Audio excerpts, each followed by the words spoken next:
I never expected my father-in-law to look at me that way, especially not when I was standing there, half-dressed and helpless.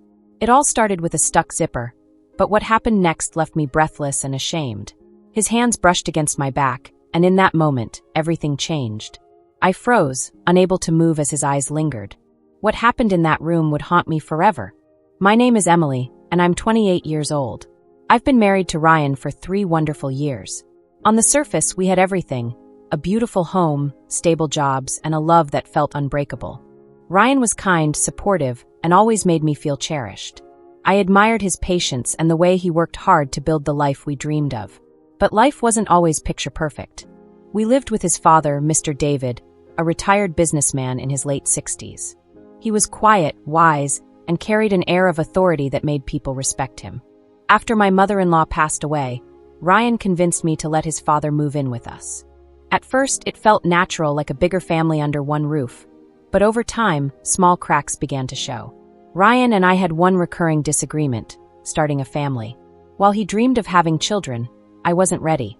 My career was taking off, and I wanted to focus on building my identity before stepping into motherhood. These arguments were never explosive, but they left an undercurrent of tension that even Mr. David picked up on. David often played the peacemaker, gently reminding us that relationships required compromise. He was calm, composed, and seemed to understand both sides. I respected him for that. He became a confidant in ways I hadn't expected, offering advice and listening when I needed to vent. That day started like any other. I woke up early, made breakfast, and packed Ryan's lunch before he left for work. Mr. David sat in the living room, sipping his tea and reading the newspaper, like he did every morning. I smiled at the routine, feeling a sense of stability as I prepared to leave for my own busy day at the office. I returned home later than usual, exhausted but determined to make a special dinner. Ryan helped me set the table, and Mr. David complimented my cooking, making me blush just a little. It felt nice, almost too perfect. But after dinner, everything changed. What began as a simple request for help turned into a moment that shattered the foundation of trust one thought we had. I never imagined that a stuck zipper would be the start of something I'd struggle to forget. That evening, after dinner, I felt a little warm and decided to take a quick shower. The cool water eased my exhaustion, and I stepped out feeling refreshed. I slipped into my favorite cream-colored silk dress, one that always made me feel elegant and comfortable. But as I reached behind to zip it up, the zipper stuck halfway. I struggled for several minutes, twisting and turning in front of the mirror, but it wouldn't budge. Frustrated, I decided to ask Ryan for help. I stepped out into the living room, only to find it empty. "Ryan!" I called out, but there was no response. Instead, Mr. David looked up from his book. His calm eyes met mine, and for the first time, I felt nervous under his gaze. "Ryan just stepped out for a bit," he said, setting the book down. "Is something wrong?" I hesitated. My zipper is stuck," I said softly, my cheeks warming. "I can't seem to get it up." He stood up, brushing imaginary lint off his pants. "Let me help," he said, walking toward me. As he approached, I suddenly became hyper-aware of how exposed my back was. I told myself it was just nerves, but as he stepped closer, I felt my heartbeat quicken. He moved behind me, his breath barely brushing my shoulder. "Let's see," he said, reaching for the zipper. His hands were steady, but the closeness made my skin tingle in a way I didn't expect. "It's caught in the fabric," he muttered. "Hold still." I froze as his fingers worked the zipper. The seconds felt longer than they should have. Then suddenly a sharp tug. The zipper gave way, but instead of sliding up, it slipped down. My dress fell to my waist in an instant. I gasped and instinctively crossed my arms over my chest. "Oh my God," I stammered, bending down to grab the fabric. Mr. David stepped back, his face pale. "I am so sorry, Emily. I didn't mean." "It's okay," I said quickly, pulling the dress back up. My hands were trembling, and I couldn't look him in the eye. He turned away, running a hand through his hair. "I didn't mean to make you uncomfortable," but I couldn't shake the feeling that lingered between us. The way he looked at me, surprised, embarrassed, and something else, something I couldn't quite name, haunted me. I avoided his gaze as I hurried back to my room and shut the door. My heart pounded as I leaned against the wall. What had just happened? Was it really an accident? Or was there something more? The next few days were strange. Mr. David acted distant, avoiding eye contact and leaving the room whenever I entered. I told myself it was guilt, that he felt as awkward as I did, but I started to notice other things too. I caught him watching me more often. When I cooked dinner, when I walked past him to grab the mail, even when I watered the plants outside. His gaze wasn't hostile, but it lingered long enough to make me feel exposed. Ryan, on the other hand, didn't notice anything. He was busy with work, coming home late most nights, and barely had time to sit down with me. I wanted to tell him what happened, but how could I? It sounded so small, so insignificant, just a zipper malfunction, but it felt so much bigger. I started wearing baggier clothes around the house, hoping it would make me feel less vulnerable. But no matter what I did, I couldn't shake the tension that seemed to grow thicker every time I was alone with Mr. David. And then it happened again. A few days passed, but the memory of that moment with Mr. David lingered like a shadow. I tried to push it out of my mind, convincing myself it was just an accident, a harmless wardrobe mishap. Yet, I couldn't deny the tension that seemed to grow stronger each time we crossed paths. One evening, Ryan had to leave for an overnight work trip, leaving me alone with Mr. David. I tried to stay busy, cleaning, folding laundry, and reorganizing kitchen shelves, but the house felt unnervingly quiet. I decided to wind down with a glass of wine and a book in the living room. I was curled up on the couch when Mr. David walked in. "Couldn't sleep?" he asked, his voice low and warm. I shook my head. Just needed to relax a bit. He hesitated, then sat down across from me. "Mind if I join you?" I forced a smile. "Of course not." We made small talk about Ryan's work and his plans for the weekend, but I couldn't stop noticing how his eyes kept flickering to me, subtle but noticeable. My dress was loose and comfortable, but I suddenly felt exposed. "Emily," he said after a pause, "I wanted to apologize again for what happened the other day. I've been feeling terrible about it." "You don't have to keep apologizing," I replied quickly. "It was just an accident." He nodded, but his eyes softened. "Still, I can't stop thinking about it." His words hung in the air, heavy and unspoken. My pulse quickened. "What do you mean?" "I don't know," he admitted, leaning back. When I saw you like that, so vulnerable, it stirred something in me. And I hate myself for it." My breath caught. "David, we can't." "I know," he interrupted, his voice trembling. "I know it's wrong, Emily. But I can't help it. I haven't felt this alive in years." I stood up quickly, clutching my glass. "We shouldn't be having this conversation." "You're right." He stood too, but instead of stepping back, he moved closer. "But it's already happening. Can you honestly tell me you don't feel it too?" His words hit me like a thunderclap. I opened my mouth to deny it, but the heat rising to my cheeks betrayed me. "David, this is insane. You're Ryan's father. And you're his wife," he said softly. "I know. But sometimes feelings don't follow rules." He reached out and gently touched my arm. It was just a brush of his fingertips, but it sent shivers through me. My body betrayed me again, leaning slightly toward him before I snapped myself back. "No," I said firmly, stepping away. "This can't happen." He exhaled slowly, like he'd been holding his breath. "You're right," he said. "I'm sorry. I won't bring it up again." I wanted to believe him. I wanted to believe that we could move past this moment. But deep down, I knew we were already past the point of no return. Over the next few days, I avoided him as much as possible. But no matter how hard I tried, the tension only grew stronger. Every glance, every accidental touch seemed to feed the fire I was trying to extinguish. Then came the moment I'd feared the most. I was home early from work, feeling feverish and weak. Ryan was still at the office, and I thought I'd have the house to myself. I was sprawled on the couch in my pajamas when Mr. David walked in.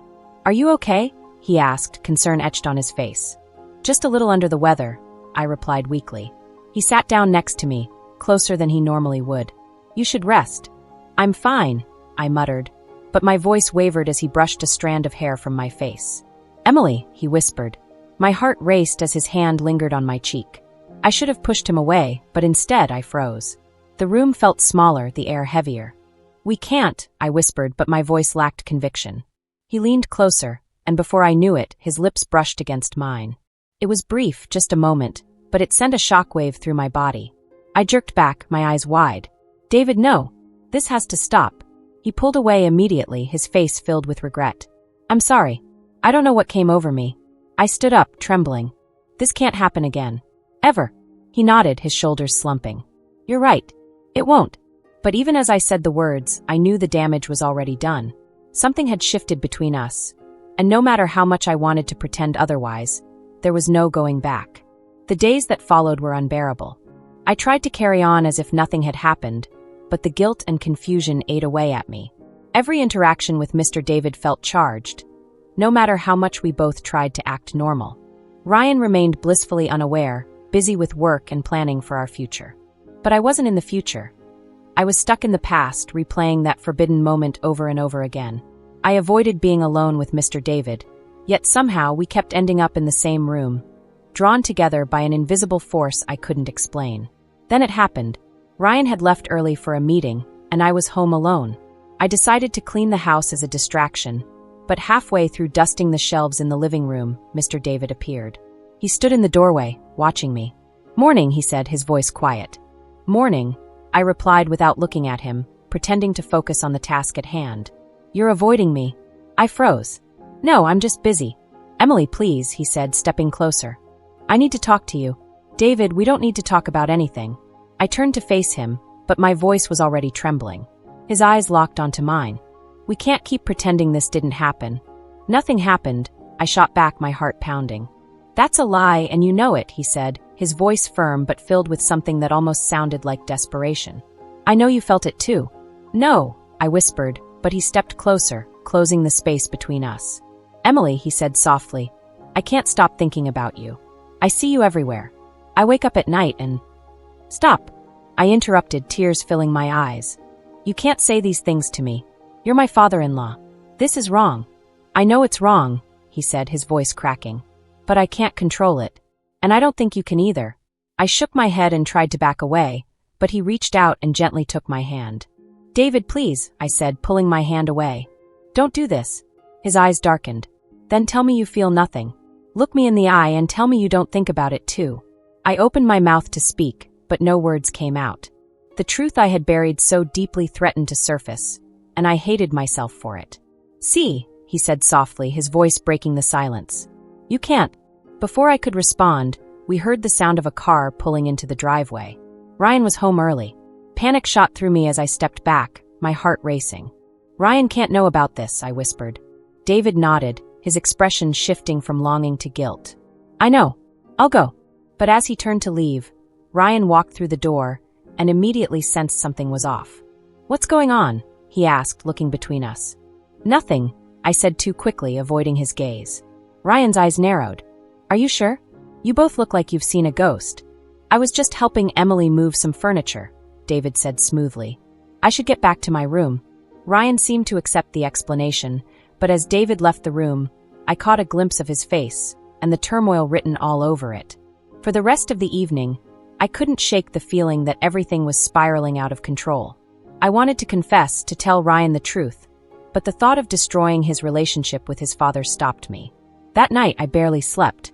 The next morning, I decided to confront David and put an end to whatever this was. I found him in the study, staring out the window. He turned when he heard me enter, and I saw the same torment in his eyes that I felt in my own heart. "This has to stop," I said firmly. He nodded. "I know, but it's not that simple." "It has to be," I said, my voice trembling. "For Ryan. For this family." He looked at me for a long time before finally speaking. "I'll leave," he said quietly. "What?" "I'll move out," he repeated. "It's the only way to fix this." Tears welled in my eyes. "You don't have to do that." "Yes, I do," he said. "If I stay, this will only get worse." I wanted to stop him, to say something that would make the guilt go away, but I knew he was right. Later that evening, David announced his decision to Ryan, telling him he wanted to live closer to some old friends. Ryan protested, but David insisted it was for the best. As he packed his bags, I felt a mix of relief and heartbreak. I hated myself for feeling anything other than relief, but I couldn't deny the sadness that lingered as he prepared to leave. The day he left, he pulled me aside one last time. "I'm sorry, Emily," he said. "For everything." I nodded, unable to speak. And just like that, he was gone. But the weight of what happened stayed with me. I knew I had to find a way to move forward, to protect my marriage and bury the past. After Mr. David left, the house felt quieter, almost too quiet. Ryan didn't stop talking about how strange it was for his father to move out so suddenly. He kept asking if I thought David was hiding something, but I brushed it off, pretending I didn't know anything. Inside, though, I was drowning. Every corner of the house reminded me of him, his voice, his presence, and the secret we now carried. I tried to convince myself that with him gone, everything would go back to normal. but normal felt like a distant memory. Ryan noticed the change in me almost immediately. "You've been distant lately," he said one night as we lay in bed. "Is something wrong?" I shook my head. "No, just work stress. I'm fine." But I wasn't fine. Every time Ryan touched me, I flinched. Every kiss felt forced.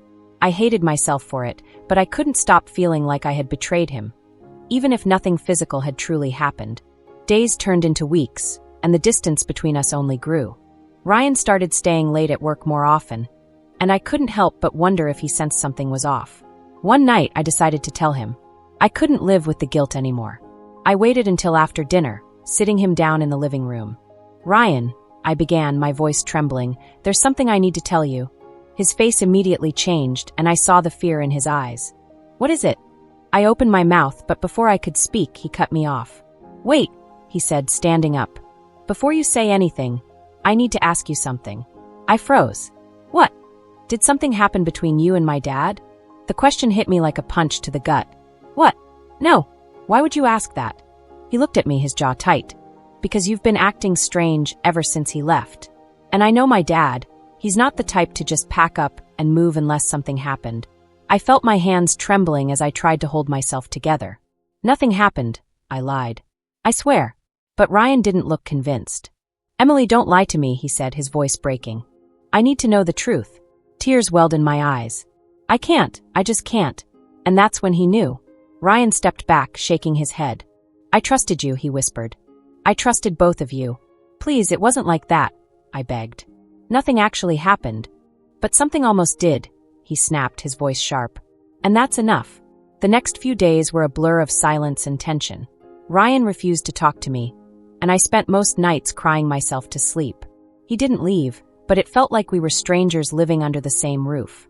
I wanted to fix it, to make him believe that what happened didn't mean anything, but the truth was, it did. And no matter how much I tried to downplay it, I couldn't erase the moments I shared with his father. Eventually, Ryan packed a bag and left to stay with a friend. "I need time," he said, "and you need to figure out what you really want." His words cut deep, but I knew he was right. I had spent so much time running from the truth that I never stopped to face the consequences of my actions. For weeks, I lived in limbo, not knowing if Ryan would come back or if our marriage was over. I stopped going to work, barely ate, and avoided phone calls from friends and family. I felt like I was being punished, and maybe I deserved it. When Ryan finally returned, he didn't look at me the same way. He was colder, more distant, but he agreed to give our marriage another chance. "We'll try," he said, "but it's going to take time." I nodded, knowing that trying was the best I could hope for. As for Mr. David, I never saw him again. Ryan occasionally mentioned visiting him, but I always made an excuse not to go. I couldn't face him, not after everything that had happened. The weight of guilt stayed with me, but so did the lesson it taught me. Some lines, once crossed, can never be erased. The days turned into weeks, and though Ryan and I continued living under the same roof, things were far from normal. The once effortless conversations now felt strained, and every touch seemed hesitant, like we were both afraid of shattering the fragile truce we had managed to build. I tried everything to fix it, cooking his favorite meals, planning date nights, and even suggesting therapy. But the truth lingered between us like an unspoken curse. No matter how hard I tried to pretend that what happened was just a fleeting mistake, the damage had already been done. I often found myself staring at our wedding photos, wondering how we got here. We had been so happy once, full of dreams and promises, but somewhere along the way, I had let temptation cloud my judgment. Ryan was trying. I could see it in the way he forced himself to smile, or how he'd hold my hand just a little longer than usual. But trust, once broken, wasn't easy to repair. One evening, as we sat silently at the dinner table, he finally spoke. "Do you still think about him?" The question caught me off guard, and for a moment I didn't know how to respond. "No," I said softly. "I think about you. About us. About how much I hate myself for almost losing you." His eyes searched mine, looking for any sign of dishonesty. "Do you regret it?" Tears welled in my eyes. Every single day. For the first time in weeks, he reached across the table and took my hand. "Me too," he said. "But we can't keep living like this. Either we let go of the past, or we let it destroy us." I nodded, knowing he was right. We couldn't keep punishing ourselves for something that never should have happened in the first place. It wasn't easy, but over time we started to heal. We went to therapy, had long, painful conversations, and slowly rebuilt the trust that had been shattered. It wasn't perfect, and some days were harder than others, but we were determined to fight for what we had. As for Mr. David, he became a ghost in our lives, a name we no longer mentioned. Ryan visited him occasionally, but I never went along. I couldn't face him, and I didn't want to risk reopening wounds that had barely started to heal. Looking back, I realized that what happened wasn't just about temptation. It was about boundaries and respect. I had let my guard down, allowing emotions and desires to take control, and it almost cost me everything. I learned that relationships, whether with a spouse or family, are built on trust, and once that trust is broken, it takes more than apologies to repair it. It takes actions, consistency, and a willingness to face the hard truths about ourselves. The experience also taught me the importance of self-awareness. Temptation doesn't always come in obvious forms. It can creep in during moments of vulnerability, disguised as harmless interactions. But the consequences are real, and they don't just affect us, they ripple through everyone we care about. I still carry the scars of that chapter in my life, but I also carry the lessons it taught me. I learned to value my marriage, set stronger boundaries, and never take the people I love for granted. For anyone who finds themselves in a similar situation, my advice is simple. Walk away before it's too late. No fleeting moment of passion is worth the pain and regret that follow. Because in the end, love isn't just about desire. It's about trust, respect, and the choices we make to protect the people who matter most. What would you do if you were in Emily's position? Could you forgive or would you walk away? Share your thoughts in the comments below. I'd love to hear your perspective. And don't forget to like this video if the story kept you hooked, and subscribe to my channel for more shocking tales of love, betrayal, and redemption. Trust me, the next story is even more unbelievable. You won't want to miss it.